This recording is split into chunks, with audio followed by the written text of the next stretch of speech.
Euh, Nous sommes toujours avec Rufin Ibanier, manager du club Draguignan. Avant la pause, on était sur le sujet euh, de la, des aires de jeu et Rufin nous expliquait la différence qu'un qu'un terrain sur une surface lisse euh, peut avoir sur, la compétence d'un enfant, ou bien la régularité dans la participation même et dans l'accès des ressources telles que des paires de tennis versus un terrain qui est celui du goudron. Enfin, de plateau et à toi, et si tu veux élaborer là-dessus encore. Oui, j'étais en train de dire que la qualité, n'est-ce pas, de la surface à laquelle on peut pratiquer le volleyball euh, a un impact pourrait avoir un impact dans la progression des jeunes volleyeurs. Et on parlait également, on disait que on n'avait pas assez de moyens, on ne se donnait pas les moyens de pouvoir travailler dans de bonnes conditions. Ce qui fait que j'expliquais que le, un sol euh, qui n'est pas lisse abîmait beaucoup plus vite le matériel qu'on peut avoir, les ballons, les paires de basket, sans compter que, bien évidemment, le corps également des jeunes voleurs pouvait y rester également. Parce que tout contact des genoux ou des mains au niveau de ce sol ou d'une autre partie du corps laissera, n'est-ce pas, de séquelles et pourrait influencer sur les postures et le geste technique derrière. Donc, et pourtant, nos jeunes travaillent énormément. Parce que la dernière fois, je suis allé voir un centre d'information. Les jeunes travaillaient plus de, plus de 3 heures, pendant plus de 3 heures.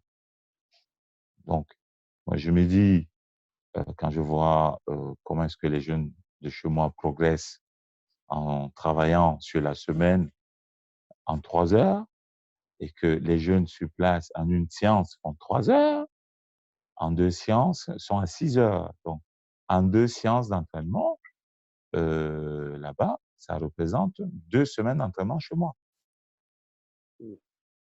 Donc, on passe beaucoup de temps, mais ce temps n'est pas valorisé.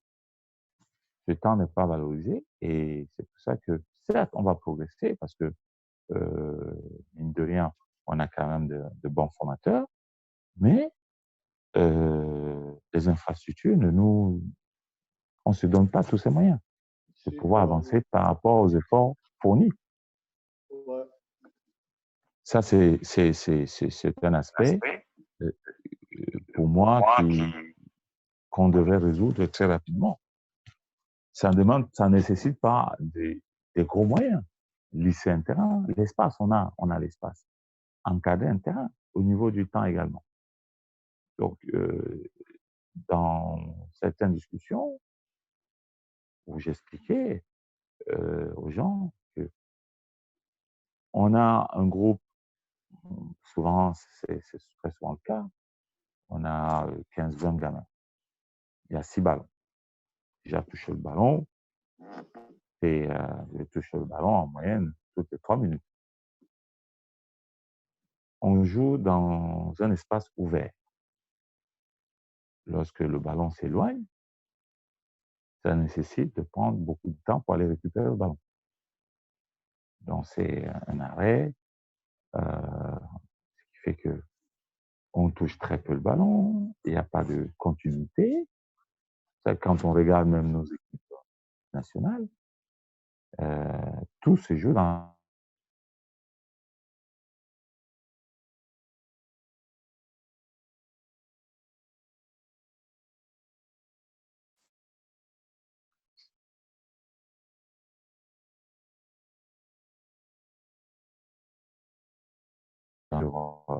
sur les 2 dernières actions.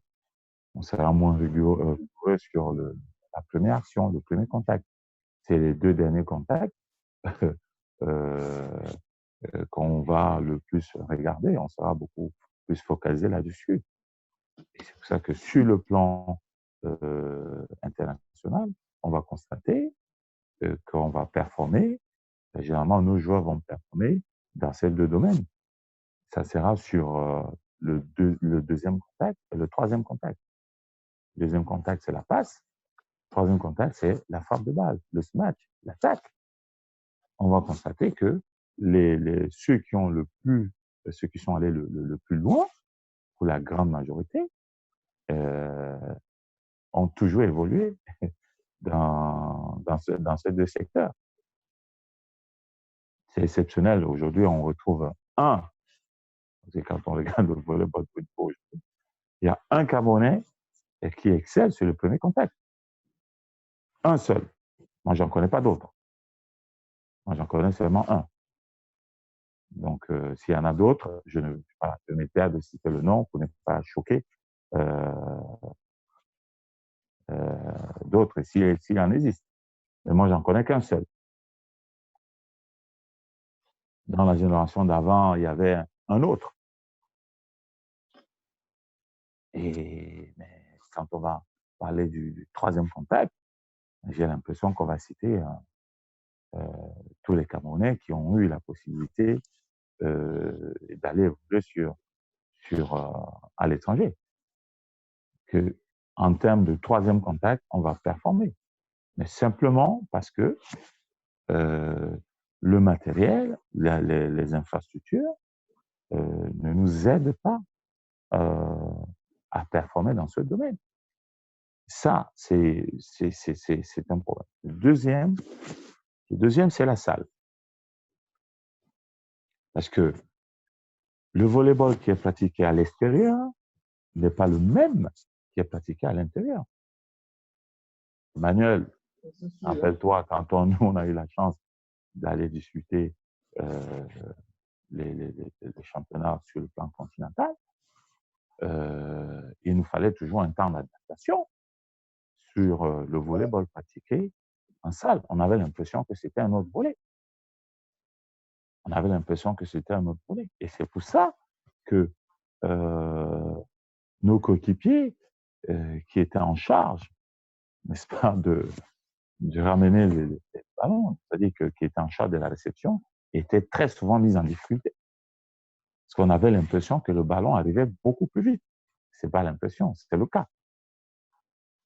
C'est-à-dire quand tu pratiques le volleyball en salle, il est différent du volleyball à l'extérieur. Le ballon arrive beaucoup plus vite. Et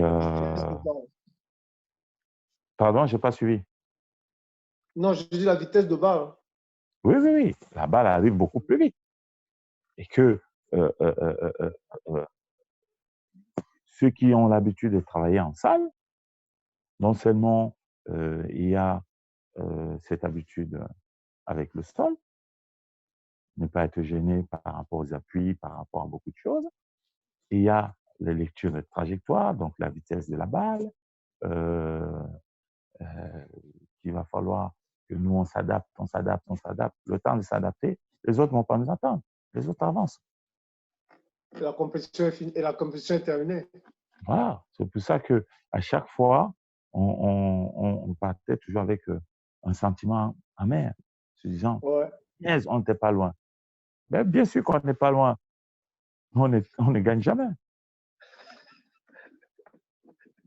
Moi, ça fait depuis plus de 20 ans que je l'entends. On n'est pas loin. On n'est pas loin.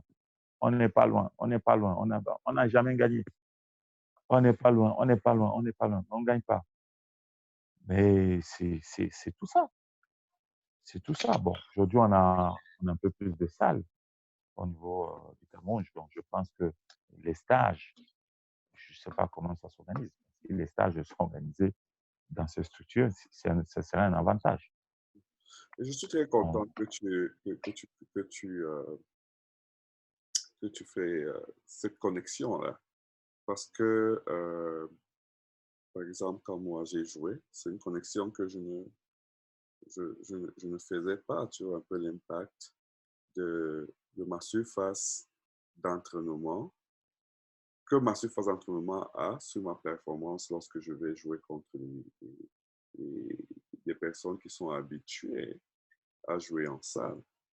Et, et cette période d'adaptation qui, euh, qui, se, qui crée même comment des réponses inhabituelles du corps au niveau au niveau de la gesture, au niveau de la technique de base.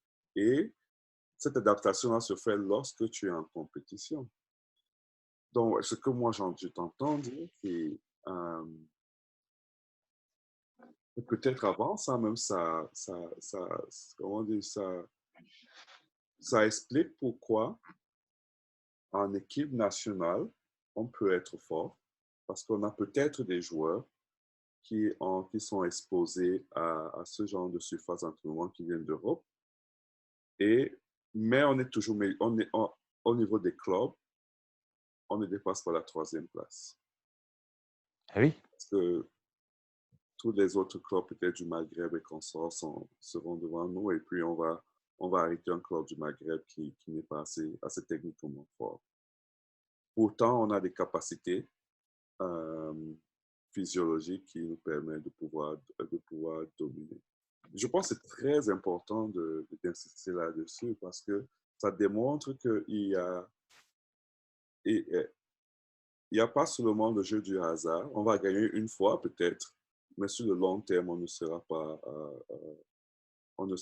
va pas stabiliser ce succès parce que on n'est pas juste dans les conditions qui pourraient nous permettre de pouvoir subvenir à ce genre de conditions qui nous amènent vers le succès. Et je pense que ça, c'est peut-être même l'essence de ce forum, c'est de pouvoir permettre aux personnes de faire ce genre de connexion, de faire une connexion par rapport à où est-ce que j'ai commencé et où est-ce que je vais terminer. Et comment est-ce que mon début va sanctionner mon développement au niveau structurel, au niveau infrastructurel et par rapport. J'ai aussi fait une connexion sur pourquoi on n'est pas fort en réception, pourquoi on est juste fort en attaque. Et ça explique. On a beaucoup plus, nos meilleurs joueurs en Europe ont été beaucoup plus à la pointe. Ouais. Ah oui. On a rarement eu de recep attaque. Et en tant que technicien de recep attaque, c'est quelque chose que tu veux parce que les pointus, tu vas les trouver partout. Je pense que c'est pas nature, c'est l'une des aspirations au niveau du volley dont tout le monde veut y être. Par conséquent, ça attire. Mais la recep attaque, ça demande beaucoup de fondamentaux et beaucoup de conditions dans lesquelles le joueur doit être prédisposé à pouvoir exceller. Et non, je te remercie de faire ce genre de connexion parce que même moi, ça m'ouvre l'esprit. Oui, donc c'est tout ça, c'est l'une des différences qu'il y a entre ce qu'il y a au Cameroun et ce qu'on peut retrouver ici. Donc, je pense qu'il faille vraiment structurer tout ce que nous avons. Et un aspect très, très important, c'est la formation des cadres. La formation des cadres, pas simplement technique. Parce que nous, quand on parle de formation, on pense simplement à la formation des cadres techniques. Et nos cadres ont des compétences. Nos cadres ont des compétences. Les cadres techniques, ils ont des compétences non négligeables. La preuve, toi, Arthur et moi, nous avons été formés au Cameroun. nous avons eu la chance de nous expatrier, de voir ce qui se passe ailleurs, on constate qu'on a quand même de bonnes bases. C'est la formation des cadres administratifs.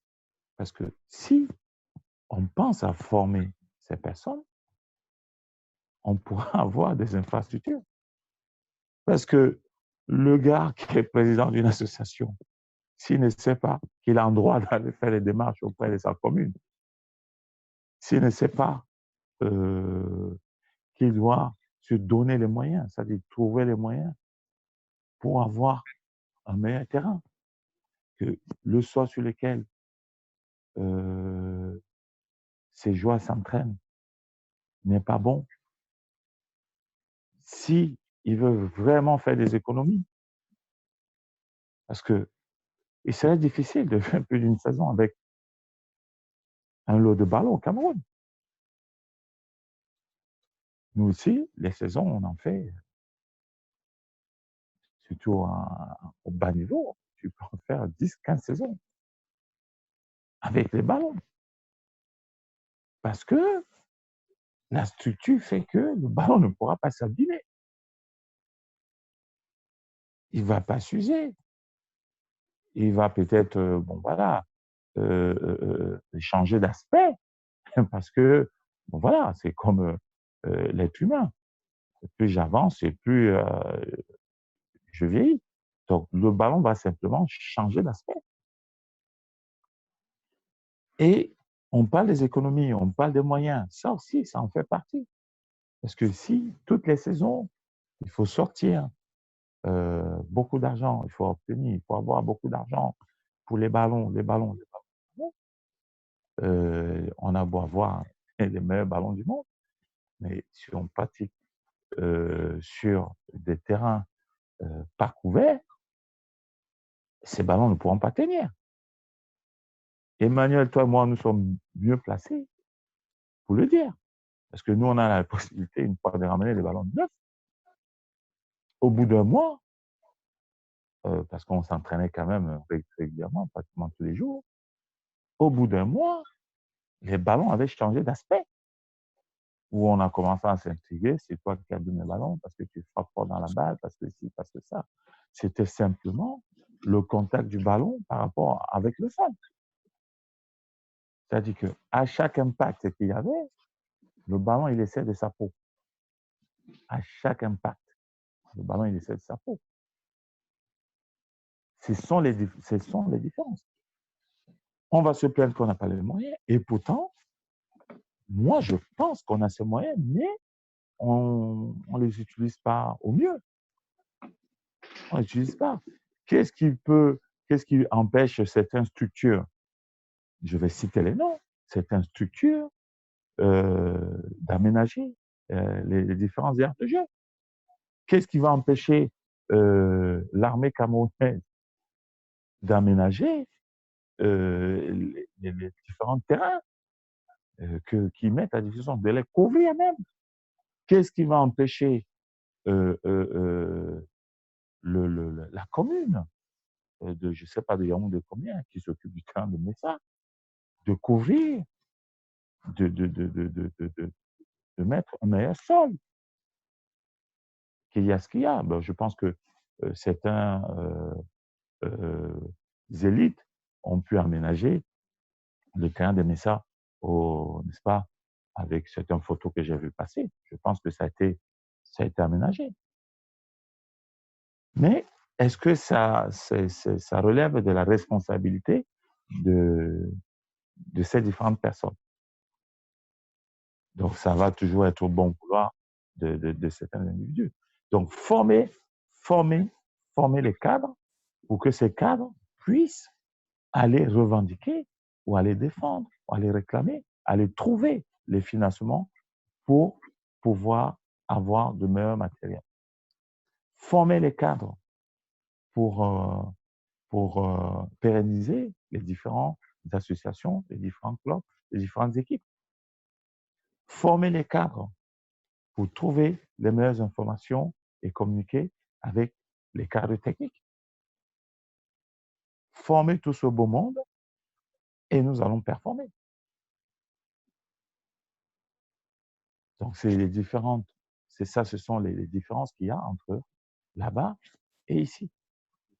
Parce que nous aussi, même les cadres sont formés. Sur ce, M. Ruffin et Bagnière, je pense que ça va nous mener vers la fin de notre entretien.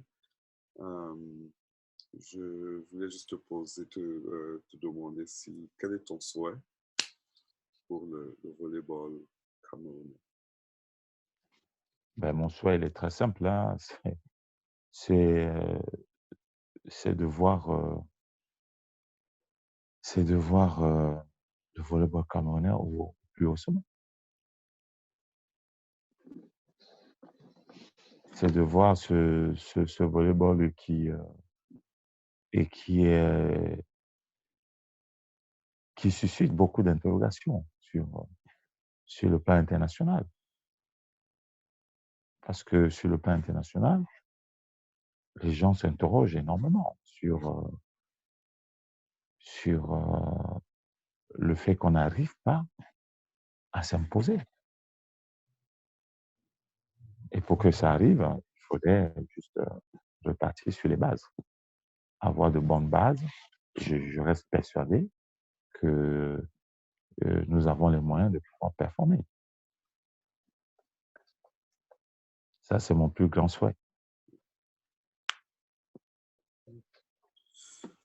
Arthur, un mot de sagesse? Non, moi, ça y est, c'est trop dit. Non, mais je pense qu'on a le seul fait qu'on soit tous trois là à parler du volleyball veut tout dire.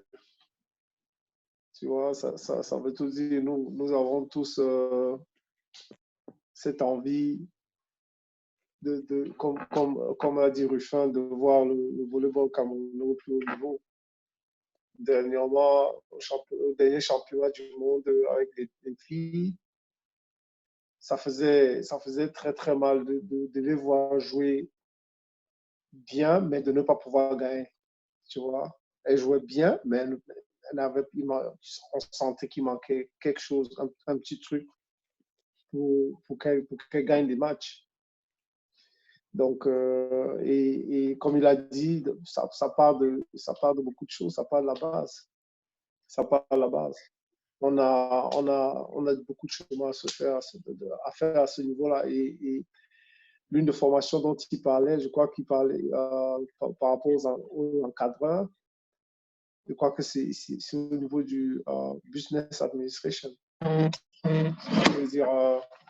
Si je peux le dire en anglais, quoi. Business administration. Mm-hmm. Donc, ouais, pour leur donner une autre vision, une autre manière de voir les choses, quoi.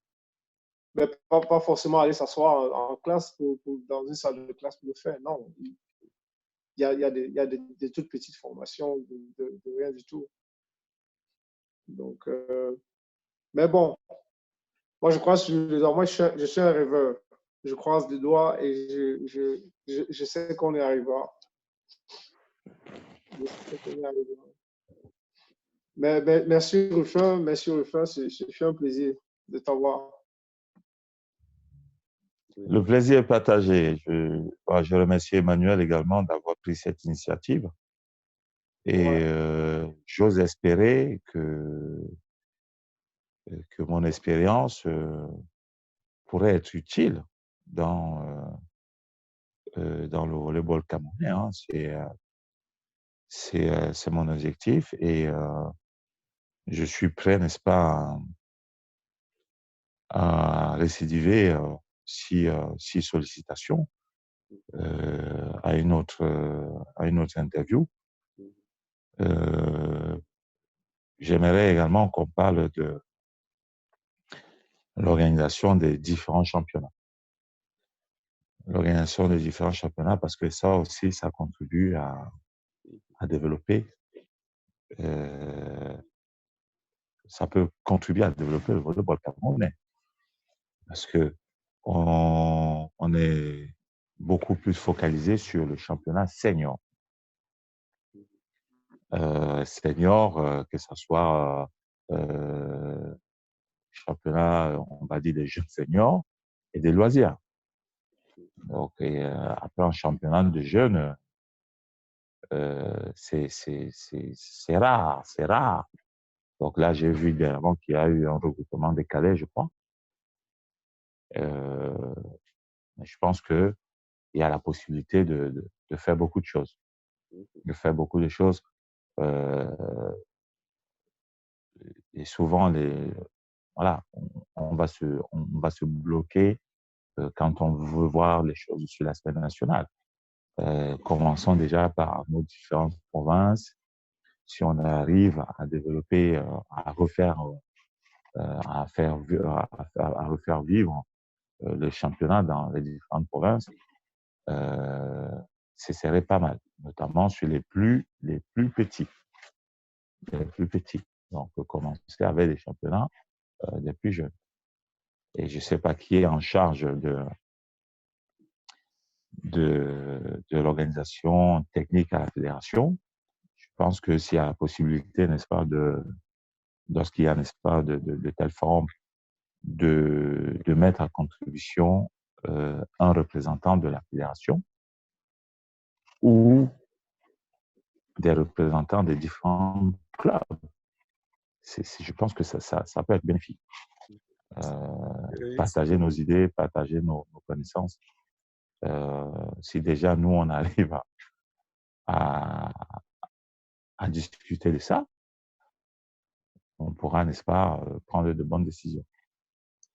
Et l'invitation, comment dire, je réitère l'invitation et ils sont la bienvenue à pouvoir prendre le bénéfice de ce forum.